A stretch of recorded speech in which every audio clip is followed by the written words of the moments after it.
The 892nd edition of the MMA Gambling Podcast on the Sports Gambling Podcast Network is brought to you by Underdog. Underdog's got a brand new offer for new customers. Just play $5 and get $50 in bonus funds when you sign up with promo code MMA SGPN.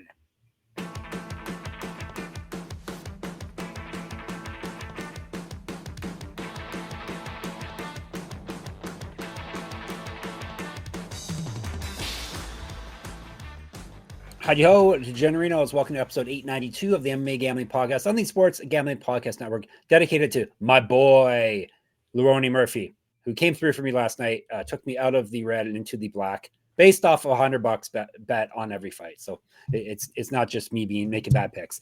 So he put me into the profit. Let me beat Gumby just barely. How much was it? By like $30 or something like that? Yes, $27. Yeah. I beat Gumby by last night, but a win's a win. I ended up in the profit. Gumby barely ended up in the red, but that's based off of, like I said, $100 in every fight. 66 not if you, for Gumby, not if you played Tim Elliott by submission, like I told you to. Exactly. Gumby came through. That handsome person, if you're watching on the screen, that would be Gumby Vreeland. The weathered old guy would be me. My new name is Jeff the Killbilly Fox. That's it's a long story. No, it's not a long story. It's another topology wormhole that Gumby fell into and came out with another great nickname for me. So we're not going to talk. We got a lot to cover. UFC 319, interesting last night. Like I said, we both ended up pretty good with our picks. Gumby hit his lock and his prop pick. I hit my prop pick. So that came through nice. And your lock pushed. Don't sell yourself short. Your lock pushed. My lock pushed because he was too fat. Even that's sad that Brian Battle misses weight at middleweight now too. That's not good. Not good. It's one of those situations where, like, at first you're like, oh, he was just too big for the weight class, and now it's becoming like abundantly clear he just doesn't understand the weight cut process. Yeah, exactly. Particularly well, which I don't know if that's a good or a bad. Maybe he'll just get a nutritionalist after this. Yeah, that might be a good thing to do. You are a professional, so we had a couple of spinning back elbow knockouts. We had another guy who spun too much and got beat. We had two guys who spun too much and got beat. Yeah, it's true. Yeah, the first fight and then the Chase Super fight. So yeah. And then the main event was kind of a boring smash, SME-SH. So, but yeah, that's the UFC. Anything you want to say about the UFC, or you want to talk about the DWCS odds before we dive into the episode? I mean, I'll touch upon them both quick. The UFC event was a lot of fun, top to bottom, having meaningful fights, it was back and forth, fun underdogs hit that. I was screaming at my TV when Tim Elliott hit that mounted guillotine. What a moment too, especially because I took some guff in DMs and stuff like that for picking Tim Elliott. People were telling me I was dumb and stuff like that. There was no fluke win either. Like he just got maybe. I said if he got at the grappling, it was over. Like he's that good. He just was beating him. Period. It was just plain like he was going to win regardless whether you hit that submission or not. So yeah, very impressive. Yeah, I love Tim Elliott. So yeah, like fun event overall. I know people are knocking Khamzat, but like this is what Khamzat was always going to do when he started running into top level guys, right? Like the guy who takes people down and finishes. That happens to every guy when they hit the top. Yeah, right. He takes people down and he finishes them in 30 seconds, and everybody's like, "Oh, killer." At a certain point, you meet the guy who's at your level, or is at least good enough defensively that you can do that, and then it looks like this. So, I don't blame him for what happened.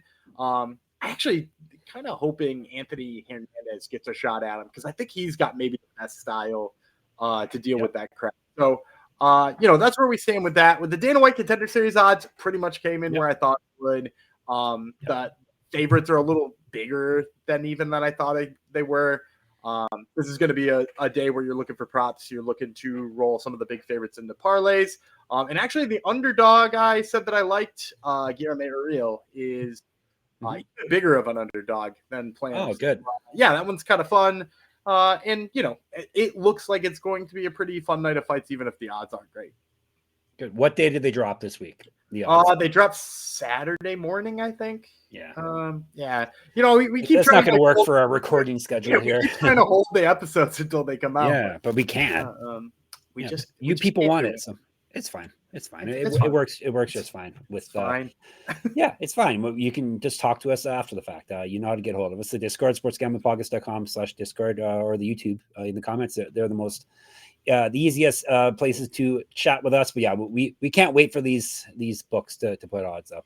We have a schedule to keep up here. And speaking of schedules, it's going to be a little little off kilter for the next little while because we've got Gumby reminded me. I probably would have totally forgot about it. We got Road to UFC coming up this coming week. So this week you're getting 2 extra episodes, ladies and gentlemen. You're getting 7 episodes with Gumby and Jeff. So it's going to be a busy week. And then next week, the week, I guess, leading up to Labor, we're already that far ahead. Summer's over.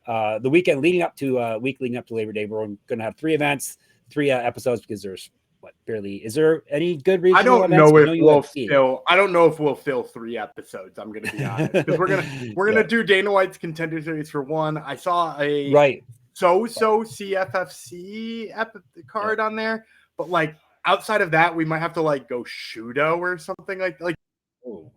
It is whatever. It's slim picking after CFFC, but hey, works out good because this week there's more than enough to cover. So there. All housekeeping is done. Just you're going to get a bunch of double drop days, which will be exciting, I'm sure, for all you the millions and millions of fans out there. All right, we should get cracking then. We got PFL to cover today. Before we dive into that, reminder: download the SGPN app for all our picks and podcasts for free in one convenient place. SGPN app wherever you get your apps. We got the World Tournament rolls on. PFL World Tournament 10 2025 finals are going down on the 21st. So Thursday this week, 6 p.m. start time, Hollywood, Florida. If you want to go to it, Seminole Hard Rock Hotel and Casino. How did last week's PFL go? First of all, for you and your picks? I'm trying to remember in general. It was bad. I think I went 1-4. On the week total, I was down about 2.2 units. So we're still at like 31 or 32 units on the year. But it was a down week for sure. Luckily, we got bailed out by a guy with no cornerman fighting in LFA. Oh, I heard about that. Yeah. No, I take that back. Not no cornerman. His only cornerman was his girlfriend, who turned out to be like a wildly famous Ukrainian tennis player who had just beat Coco Gauff at Wimbledon. That's wild, eh? And that's his only cornerman. And he went in there and got like a knockout in 1 minute, which is funny because I picked him at plus 145. And I just was like, he's going to out wrestle him. But then the hands were good too. This guy, middleweight LFA. We're going to be watching that dude. Yeah. Fantastic. So that was the old PFL, and you're still up, which is important. You're still up on the year. So that's the important thing here. And now we got PFL week 10 or week 10. PFL World Tournament 10. It's so hard to label these when we put our posts up. Like, what do you call these posts, right? Yeah, I always just put 2025 PFL, a number, maybe the round they're in. Yes. I never put the city. The city is, they keep trying to run that on us, but. Yeah, no, that's a UFC thing. I make it easier. So we got 10 fights. We're going to cover half of them in detail for you. And then we'll do some lightning round at the very, very end for you. Not all tournament fights, but they're kicking off with a tournament fight. A heavyweight tournament championship is headlining the prelims, so that's a very interesting for good reason. Yeah, but that's kind of like a European thing. That's like how they have intermissions and they have like a big fight before the intermission. But yeah, this is PFL is running this. So they are Europeans in the fight though. We got Oleg Popov. He is from Russia. Alexandr Romanov. He is from Moldova. Right? Is that right? Yeah, that's right. And they're fighting in the heavyweight championship, not for a cool $1 million, but for $500,000. At least this year. Well, we'll see what it is next year, if there is another season. All right, and we do have odds. Did you see that, Gumby? I did. Okay, we'll start off with King Kong, our former boy, Romanov. We both disowned him. He's 19-3 with 1 no contest, 5 knockouts, 11 submissions. He's been knocked out once, submitted once, 1-0 with 1 no contest in PFL, 2-0 with 1 no contest over his last 3, 3-3 with 1 no contest over his last 7. The no contest came in his last bout, 7-3 in the UFC, 2-1 as a pro grappler, 15 pounds heavier than Popov, plus 180. 7-3 in the UFC sounds like we shouldn't have disowned him, but yeah, there were some. The losses were just so bad, and even his last, the way he advanced to this finals with like getting hit in the balls and then choosing not to continue, and then PFL's got some like fine print ruling that says whoever looked better in the 4 minutes that actually took place gets to advance, and the judges all picked Romanov, and I was like. Pride rules, bro. Pride rules. That's what people used to yell always. All right, that's Romanov. We got Popov, 21-2, 9 knockouts, 3 submissions. He's been submitted once, so that will make him durable. 5-1 PFL. He's won 2 straight and 18 of 20. Regional champion, 2015 pro MMA debut. 2 years younger than Romanov. He has 2-inch reach advantage on him. -204. A lot of twos. Go ahead. This is a really hard fight for me to do because on one hand, Romanov keeps doing things like getting kneed in the balls and then not continuing, which isn't the first time, by the way. That's happened before to him in the It's UFC. a habit of his. And he won that fight with Juan Espino. Is that the right name? Yeah. Juan Espino? Yeah. He beat Juan Espino with a shortened fight that nobody thought he was going to win. He keeps doing dumb things, but the bottom line is he's a really good wrestler, right? And he's really good at jiu-jitsu. His win in the quarterfinals, he grabbed a quick front guillotine on Tim Johnson and just choked him out in like no time at all. I'm going to go with Romanov because look, and I think I've said this every single time I've broken down Oleg Popov. I don't think he's good. I think he is the opposite of all of the Russian PFL heavyweights that they have or Russian satellite guys that they have. Like, I just don't think he's very good. I think he continuously gets lucky matchups. And I mean, he was in the finals last year and I was like, God, you have to pick Goltsov at like plus 230 and Goltsov subbed him in the first. And so like, I do think Romanov has the ability to sub him in the first year. I mean, like, if you don't believe me that he's not good, go rewatch his fight with Carl Williams. His fight with Carl Williams is so terrible. He just like couldn't get Carl Williams down and like didn't even really outstrike him, like did a little bit enough to win, but like it was a close fight with Carl Williams. And let me ask you, if we were watching Carl Williams versus Alexandr Romanov in the UFC, you're not picking Carl Williams. I know you're not. No. So like, not that the transitive property here works in MMA, but I do think Romanov's grappling is good enough to spoil Popov's day, as long as he doesn't get tired or isn't down on the scorecards when he gets kneed in the balls. Because that's your prediction. Too bad you can't put money on that. All right. Before we dive into more winning picks, let me tell you about MyBookie. We're brought to you by MyBookie.ag. MyBookie is your place to bet on every sport, including MLB, WNBA, golf, and of course, football futures. MyBookie accepts customers from a ton of locations, easy deposit, and lightning fast payouts using crypto. You can get the PFL lines there, as well as basically every promotion that we cover on this here show. So head to mybookie.ag, use promo code MMA SGPN. That'll be get 100% deposit match up to $1,000. Terms and conditions apply. That's mybookie.ag, promo code MMA SGPN. And Rhythm. Rhythm's power trends are now called smart signals. Rhythm continues to crush it with smart signals, essentially the best of what their house model has to offer. These are AI-detected patterns where Rhythm's model has consistently won and has a high ROI. Think, for instance, a strikeout prop that wins 59% of the time when the line and win probability hit a certain range. Smart signals are updated daily and exclusive to Rhythm. No tells, no noise, just clean data-backed bets. MLB smart signals are crushing it. Mike Trout and Giancarlo Stanton are combined 14-0 in smart signals, recommending their unders. And WNBA smart signals are 97-65 in July, or they went 97-65 in July. That's an ROI of 15.64%. These are so good that two of our hosts, Scott and Adam, literally were booted off one of their bookie accounts for winning too much. Download the Rhythm app, check out smart signals, and start betting smarter. You know we will be. And this is usually the part where Gumby comes up with something he found on smart signals. Yeah, just today, Sunday, the White Sox were playing the Royals, and they popped out the name Davis Martin.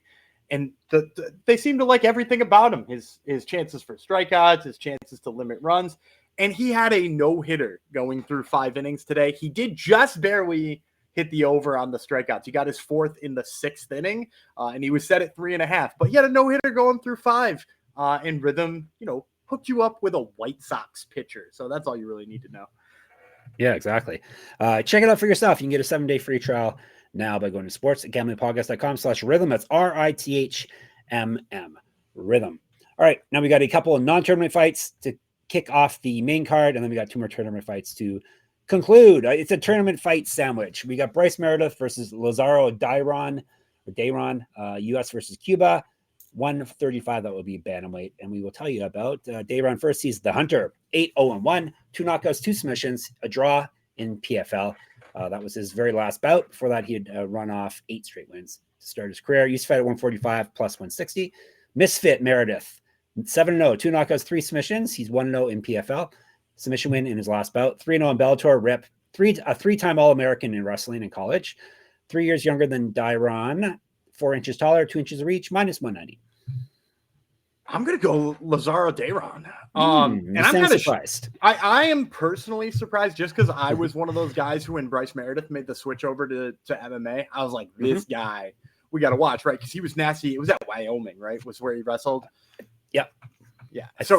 I think you're right. Yeah. Yeah. Okay. I'm pretty sure I'm right. But like he was nasty at Wyoming, as you said. He made the switch over.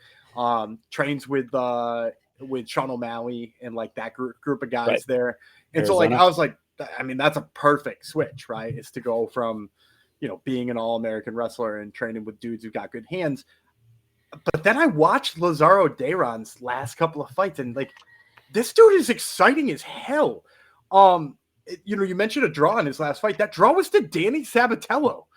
And in that fight with Danny Sabatello, he out-grapples Sabatello early. They like get into a clinch. He gets double underhooks and hits an inside trip on him and has like top control on a guy who I typically think of as being a pretty damn good wrestler.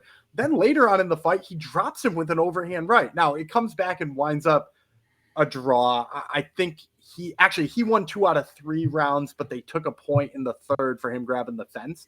So like by all measures, like we should be talking about a guy with a win over Danny Sabatello, which is like kind of nuts when you think about it, right? And so like Meredith has looked good with his wrestling. Like it is clearly coming along. It's not blended well with his striking yet, and I think he looks a little unsure of himself on the feet. So I think we're seeing a guy who's like got really good pieces that he's figuring out how to work together versus a guy who seems like he put it all together in his last fight in Lazaro Dayron. So while the name value is there on Meredith, you don't pay for name value, especially in non-UFC MMA. So give me Lazaro Dayron here. I think he's going to surprise some people. You're right. Wyoming, one year at NC State and then 3 years at Wyoming. So yes, but and those were the years he was all American, right? Yeah, exactly. Yeah. You are correct. All right, we're going up weight class, featherweight next.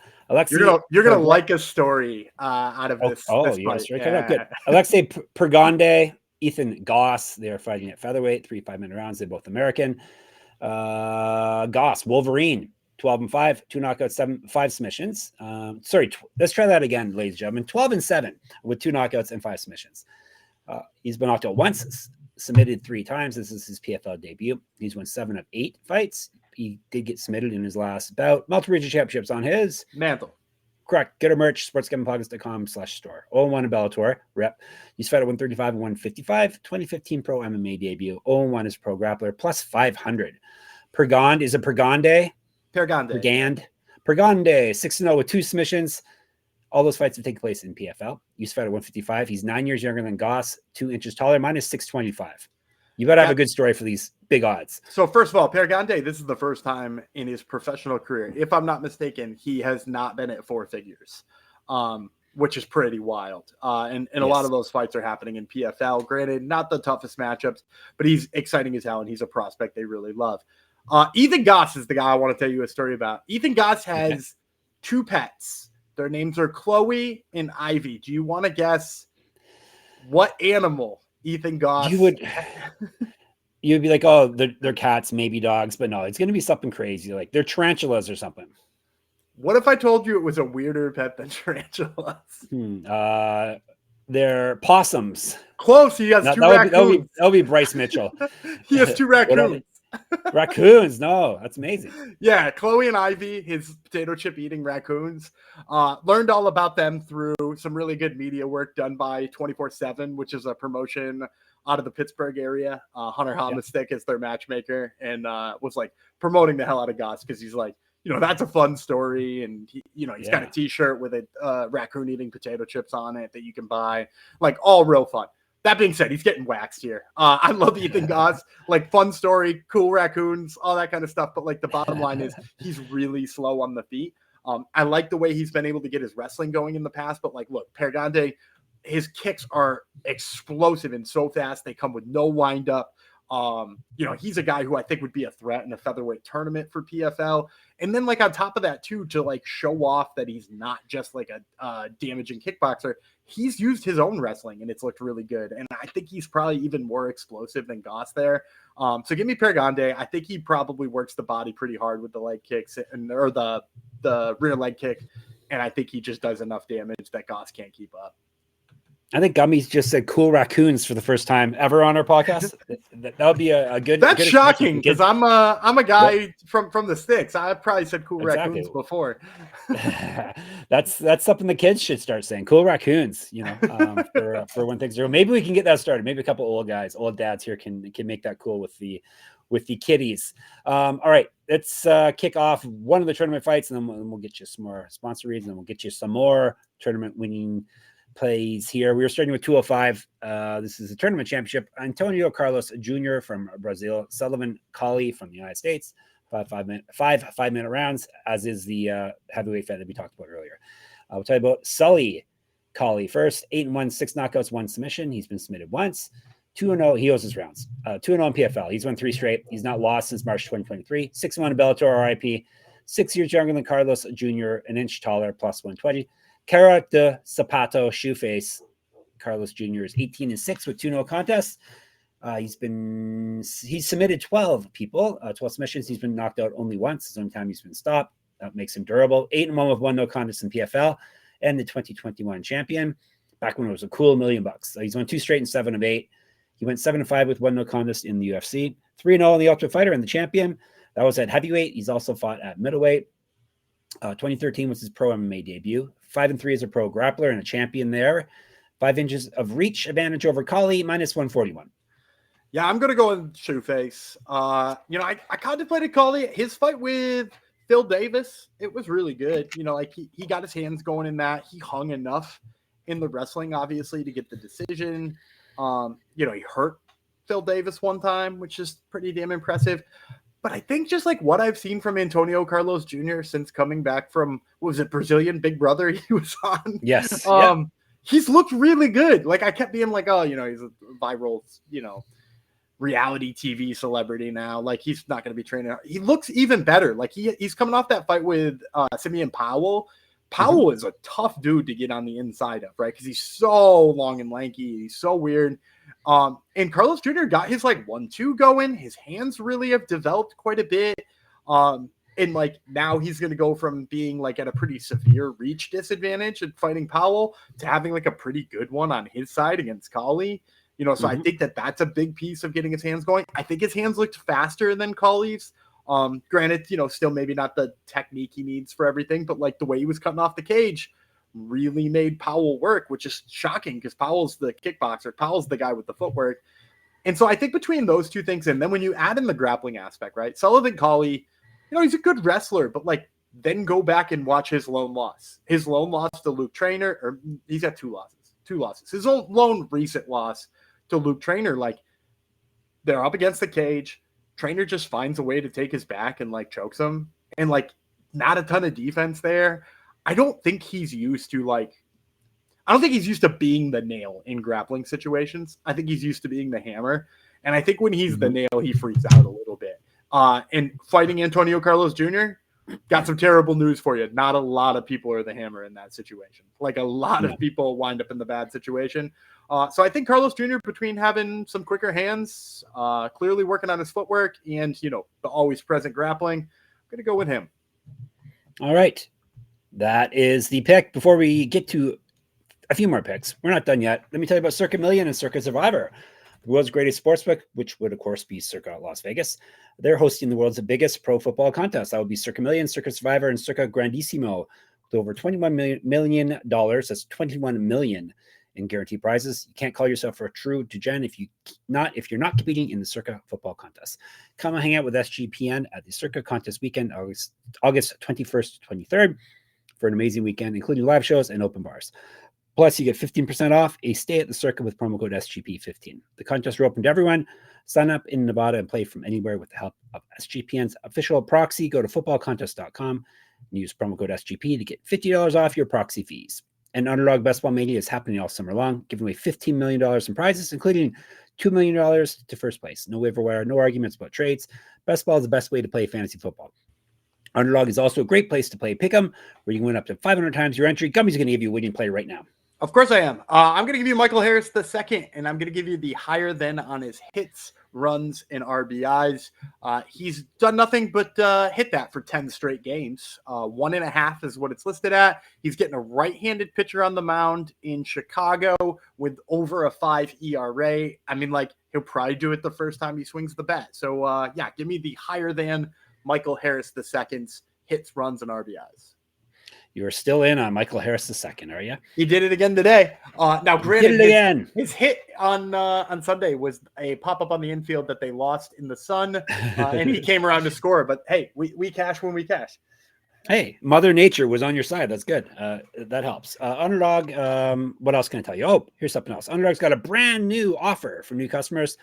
Play just $5 and get $50 in bonus funds when you sign up with our code MMASGPN. Someday I'll learn to read, but today is not the day. All right, we're to our main event. That is for the tournament championship, as per usual. 185, that would be middleweight. Fabian Edwards from England, Dalton Rosta from the United States of America. I'll tell you about Rosta first. He's Hercules, and he definitely has the body to back that up. 11-1, 4 knockouts, 1 submission. He's never been finished himself. He has some finishes. 2-0 in PFL. He's won 3 straight. He's not lost since August 2023. 9-1 in Bellator. Rip. He's fight at 205. 1-0 as a pro grappler. 2 years younger than Edwards, plus 185. The Assassin versus Hercules. The Assassin is 15-4, 5 knockouts, 3 submissions. He's been knocked out once. 2-1 in PFL. He's won 2 straight and 3 of 5. 9-3 in Bellator. RIP once again. An inch taller than Rosta. 3 inches of reach advantage on him. Minus 213. I'm gonna go Dalton Rosta. You got to. Look at that body. Look at that body. I think I said at the beginning of, I mean, you could do the same with Sullivan Cauley, although he's not quite as ripped. But I think I said at the beginning of the tournament, he was the guy I was favoring. I still don't like necessarily how he's looked against Aaron Jeffrey twice. Granted, he won it the second time. I don't like his early fight, the early part of his fight with Sadabu's side that I watched, but he eventually gets the wrestling going no matter what. He definitely needs to round out his striking better, and that could obviously cost him early against Fabian Edwards. But look, Fabian Edwards is a guy who has consistently forced himself into the clinch. You watch that fight with Ipa Kasangane, and granted, he's winning some of those exchanges, but why? I mean, maybe you're afraid of the power of Ipa, but why, as a guy who I think is being better at kickboxing than you are at wrestling, why force yourself into the clinch? And then when you look at the losses of Fabian Edwards too, it's wrestler. It's Johnny Eblen twice. And I mean, I guess Costello Vancinas has got a little bit of wrestling, but not necessarily. Who's the other one? Oh, Austin Vanderford, he lost to. And look, I think Dalton Rosta can be Austin Vanderford level, especially when the fact that you consider Vanderford has fought down at 70, right? And Rosta is barely making 85, right? He's a big man to Jamma. So the blueprint's out there and how you beat Fabian Edwards. You be a grinder, and that's kind of what Dalton Rosta is.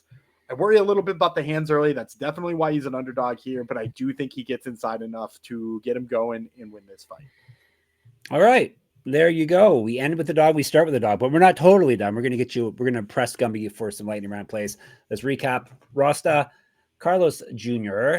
I didn't put Pergande in, but obviously he's taking him as well. Pergande, he has got Dayron, he has got Romanov. So we got 3 out of 5 were dogs. That's good to see. All right, lightning round. Zap and Boom Pow. Hit us with a couple more plays or one more play. Yeah, I got 2 more. I got Sergey Bilisteny. Sergey Bilisteny is fighting Carl Williams, who I've already hated on this episode. Unfortunately, you have, yeah. I like Carl Williams too. I've interviewed him. He's a great dude. No hate on him.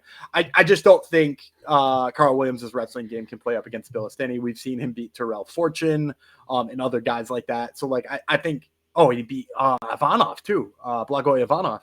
So we've seen him deal with good guys in the clinch, and I think he's good enough. And you're getting him at a pretty decent value here. He's just over -200. And then the other one I like JP St. Louis. JP St. Louis kind of had a journeyman record for a little while there, but he's won 4 in a row. Getting a chance on PFL right now. He's a guy who I've kind of always kept an eye on, and I think they gave him a winnable matchup here. Very reasonable -175 for him. So once again, that's JP St. Louis and Sergey Bilisteny. All right, you're all set for Thursday's MMA action, PFL style. You can chat more with us in the Discord, sportsgamblingpodcast.com/Discord, or you can hit us up on in the comment section on YouTube, MMA Gambling Podcast. On Twitter, SGPN MMA, Gumby runs that. He's at Gumby Vreeland. I'm at Jeff Fox Writer. Same as on Instagram for me, at Jeff Fox Writer. Check out my Substack, play my free UFC picking contest, read all my articles at moneymma.substack.com. Then there's Mr. Gumby Vreeland. He has another podcast called Top Turtle MMA. Gumby, who is on the show this week? We got Dana White's Contender Series, Chasen Blair, who will be fighting in September. And then from the UFC Shanghai event this weekend, we got Gage Young. I thought you were going to say Dana White. I thought you were just going to stop after that.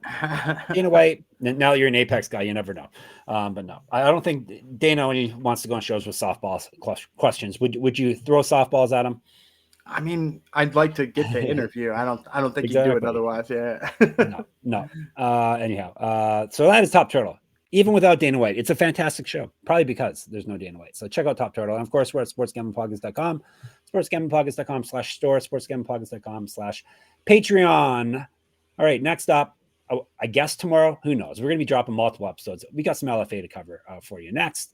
We're going to be doing that whenever you see us in the feed. It'll be very, very soon. Is it my turn to bid everyone farewell? It is. All right. Until then, Hercules Fox bids you farewell, as does Shoeface Vreeland. We'll talk to you very, very soon. Bye.